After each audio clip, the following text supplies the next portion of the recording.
Check, check, check, check, check, check. Why is it not recognizing?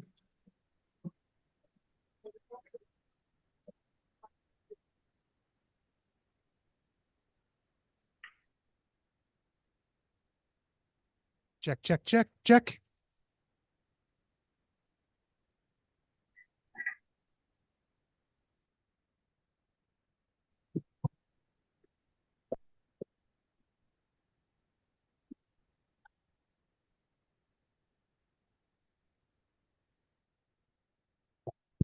Good morning. I am State Representative Jonathan Steinberg, the House Chair of the Energy and Technology Committee. Welcome to our first meeting of the 2024 session. I think all of you will find this both a whirlwind, but also very informative. We hope to cover a lot of ground and have some provocative hearings this session on a variety of topics. We will start with opening remarks from our leadership. I am still awaiting my co-chair to get on. Oh, there you are. You said you weren't going to be here. You pull the laps. Two old men. That's why I'm here. That's why I'm here too. Keep it young. All right. We're already full of surprises. I will also want to indicate when we get to the bills, we will ideally be voting to get them out of get them drafted en masse, but we will be available to entertain questions on bills if that is necessary. Welcome to the committee. Suffice it to say, I'm going to leave it at that and have my co-chair pick up, and I'll come back to the bills in a minute. Senator Needleman. Thank you, Mr. Chairman. When the co-chair gets here, he'll start speaking. No, I'm only kidding. I think it's my problem that I don't speak loudly enough because I did say hi to him. So anyway, exciting to be back here. I think we need in the future to ask for a much larger room based on the size of one of the public utilities delegations. We need like 40 more chairs. No, I'm only kidding. Love them as I do. This is a short session. We do have a lot of work that we want to do. And once again, I ask that we all work together on the committee to try to find a broad consensus on how to move this state forward to provide reliable, carbon reduced, and least expensive possible energy for our residents, because all three of those things are critical. And I trust that the committee will work together to get to that end. Thank you. Thank you, Mr. Chairman. Thank you, Mr. Chairman. Representative Buckby. Thank you, Mr. Chair, and good morning to everyone, or good afternoon, or whatever it might be. At this point, feels like afternoon at this point.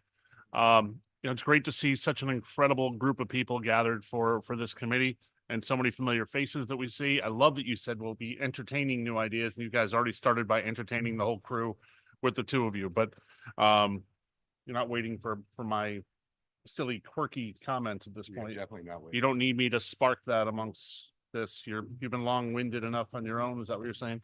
I got a couple chuckles from the peanut gallery. Thank you. Just a couple. I'll go with that. I'm not waiting for you to catch up. I really want to commend leadership and the staff for having this all available that we have today so far. Again, these are general concepts to move forward with, but we put a lot on the plate yesterday after being sworn in, and this is a lot of a good jump this early on. So like to commend all those who got all those pieces put together for us for today to move forward. And I truly look forward to what should be a memorable and effective session for us all. Thank you, Mr. Chair. Thank you for that sentiment, Representative. Senator Fazio. Good morning, everyone. It's good to be back with you all. I was very proud of the work that we all did together in a bipartisan fashion last year to improve oversight of the utilities for our consumers in the state, and also to bend the long-term cost curve down slightly for energy. We have a lot more work to do. Energy costs are still very high in Connecticut. In fact, electricity costs the second highest in the continental US. So I look forward to the work that we do together this term as well, a short session, no matter, in order to try to move the ball forward for our state. Thank you, Mr. Chairman. Thank you, Senator. Without further ado, we will move to the concepts that we hope will be raised for drafting. This does not represent a complete list of everything that we're talking about, but it's the vast majority of the subjects. We are still receiving letters of proposals from colleagues with regard to things we might take up this year. So we will have another committee meeting where we will consider other bills to be drafted. But what you see here today represents a lot of work. You will note that a lot of it focuses on the future of solar here in the state of Connecticut. There are a number of items, concepts that relate to one of the signature bills in the House this year, House Bill 5004, which is going to address a number of issues related to energy and the environment. We've agreed that the energy-related elements of that bill will be heard through this committee and potentially then be recombined with that bill down the road. We're begging your indulgence. Some of these concepts have already been drafted thanks to our amazing LCO, Jack Mitchell, and some of them are just at the very initial stages. I think I'd like you to be impressed with the fact that on opening day, we had our first screening meeting, and here we are on day 2, and we're already to introduce concepts. We're trying to recognize just how fast a short session goes for a B committee like Energy and Technology. Our JF deadline is March 26th. It's really just around the corner. I happen to think we should be an A committee, given how important we are and all we need to cover. Maybe we'll take that up some other time. But we're only going to have probably 3 or 4 hearing dates, and we're going to try to pack in a lot. We'll also have 3 informational forums over the course of the next couple of months on some topics that will help illuminate some of these subjects for members of the committee and the public. I will for the benefit of the public, I will quickly go through the list of concepts to be potentially to be drafted. The first is an act concerning energy procurements that will likely give us an opportunity to contemplate some change to how we enable DEEP to make procurements. An act establishing a municipal electric aggregation program. This is one of many bills in which we seek to help municipalities take control of their energy future and participate in programs that are cost effective. An act concerning data centers, something that's been in the public view for a while. Data centers suck a lot of energy. And if it's something that we want to promote here in Connecticut, we need to make sure we have a good feel as to the reliability and capacity of the grid to support data centers. An act concerning consumer protection for customers of solar power companies. There are a number of things that we'd like to do to protect the consumer, and we can get into that. And we look forward to testimony on that.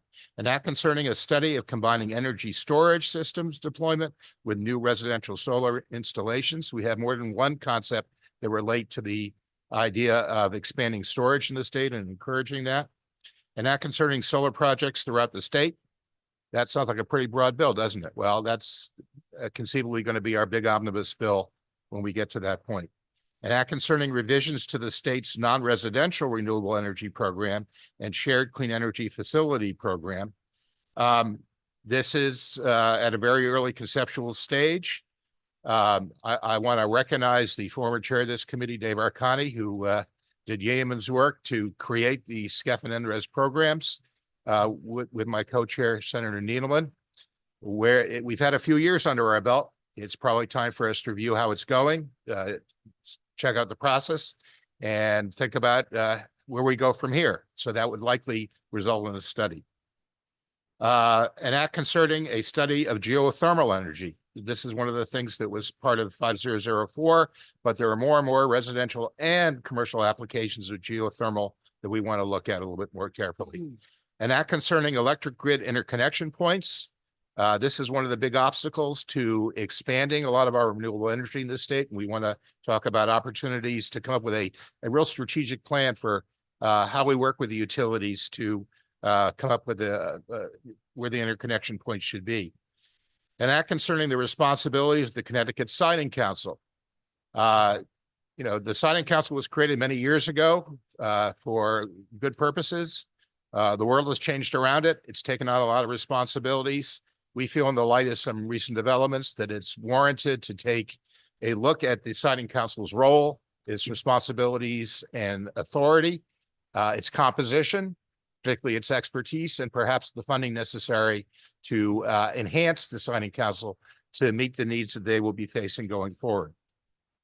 An act concerning funding for community access television, the Connecticut Television Network, and low-income internet access.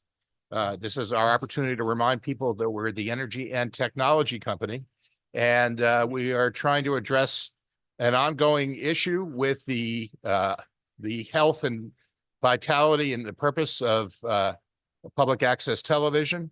And we want to see if we can come up with a plan that will assure its sustained success going forward. An act concerning modifications to the renewable portfolio standard.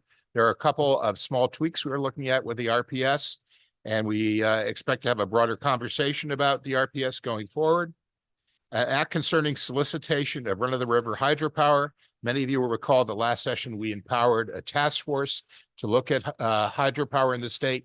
They have been meeting. They haven't completed their deliberations, but they have a couple of recommendations that we can act on this year. And that's it. Those are 13 items. I will open it up to questions from the committee if there are any about any of these bills. It is our intent to see if we can approve these for drafting en masse, unless anybody has an objection. Are there any comments or questions from the committee? Doing pretty well so far. Representative Cheeseman. Thank you very much. And I want to appreciate the committee in particular raising the municipal aggregation bill. I think to your point, we need to do everything we can to reduce the cost for our residents. I had a question about the electric grid interconnection points. Are we going to be looking outside Connecticut in terms of major transmission, or is this solely focused on interconnection points in or adjacent to Connecticut in terms of in waters with offshore wind? Thank you for the question, Representative. Our primary focus is on the state of Connecticut, but I know, for example, we will look at how other states are handling this, particularly Massachusetts, both as a neighboring state and also a state that's perhaps a little bit more advanced in facilitating renewable projects by having a plan for interconnection points. They have a little different structure than we have. But I think your point is also well taken. Ultimately, this is about the regional transmission network.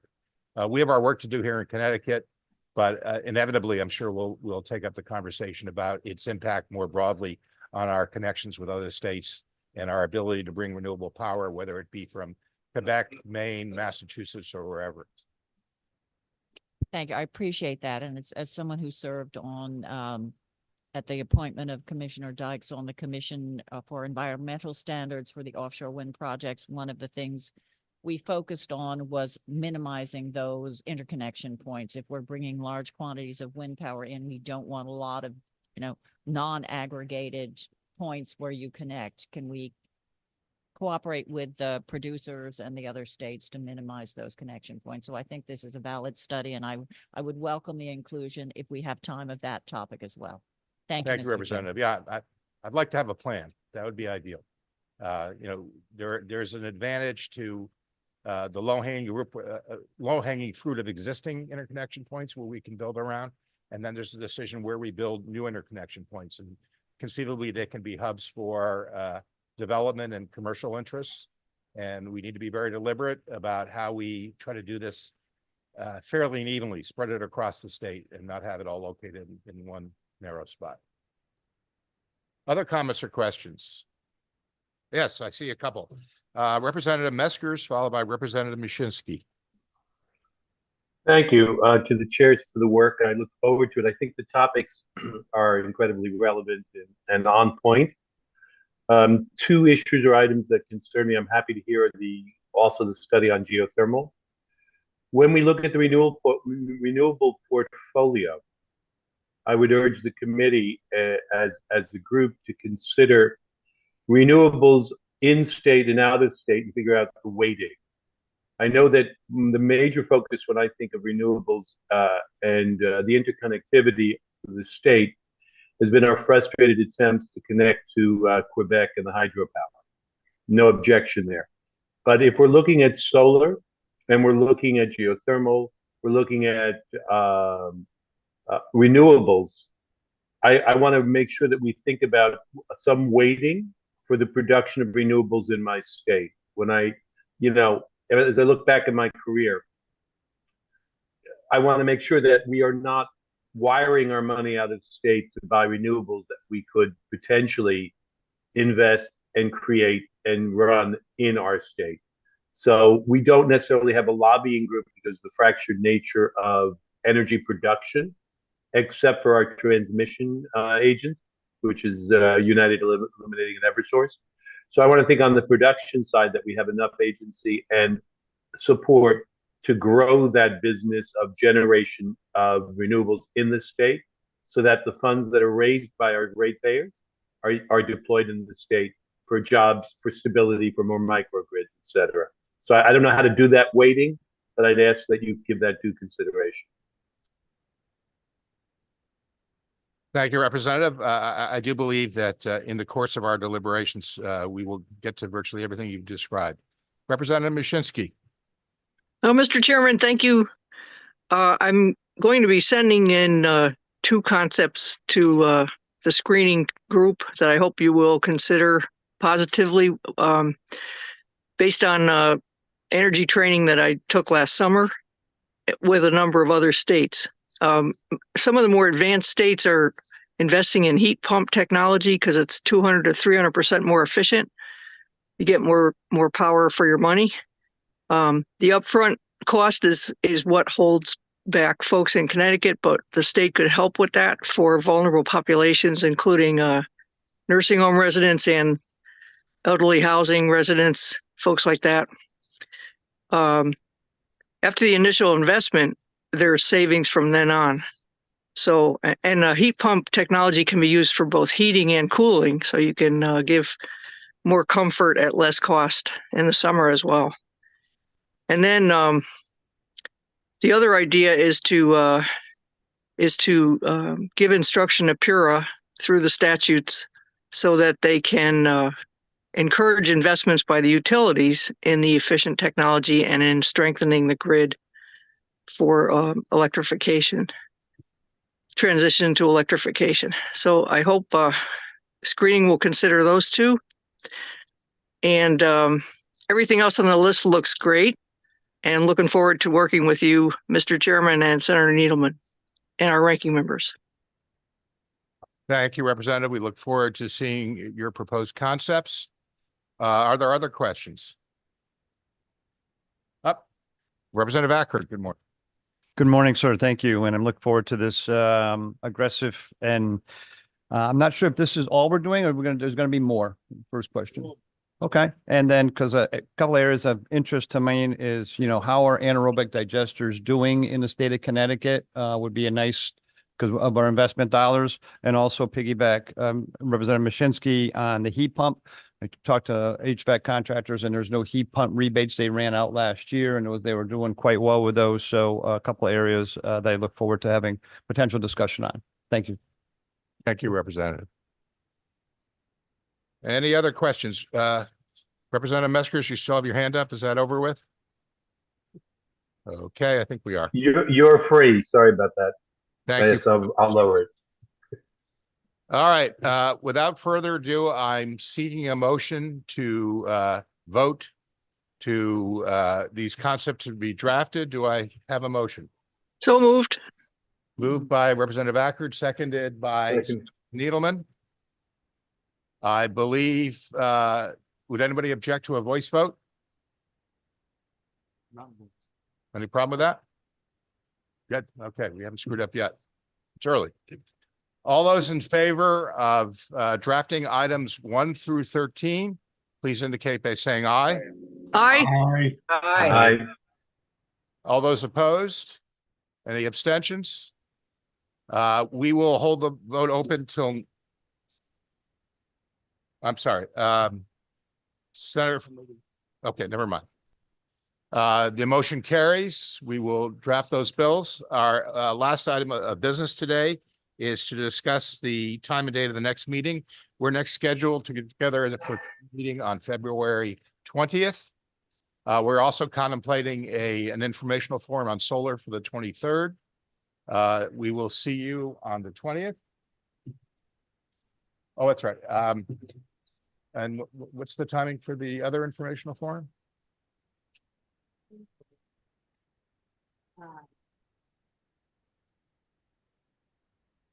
On February, sorry. Thank you, Senator Needleman. On February 13th from 10 to noon, we are going to be having a roundtable discussion on grid enhancing technologies. Any members of the public are welcome. Yes, grid enhancing technologies are new to many of us, but they could make a difference in terms of the efficiency of the grid and maybe the responsiveness. This is something that I think you might all find educational, and we welcome you to attend that. So to review, informational forum on the 13th, committee meeting on the 20th, informational forum on the 23rd. So stay tuned. Any other comments, Mr. Co-Chair? Representative Cheeseman? Sorry, you started before you continued on our forthcoming meetings. You're going to hold the votes open until, Can I hold them open after a voice vote? Would be just for attendance. For attendance purposes, we will recess until noon for attendance purposes. thank you. Any other comments, questions? If not, thank you to the shortest meeting we will have this year. We'll see you all in the coming weeks. Thank you again. We're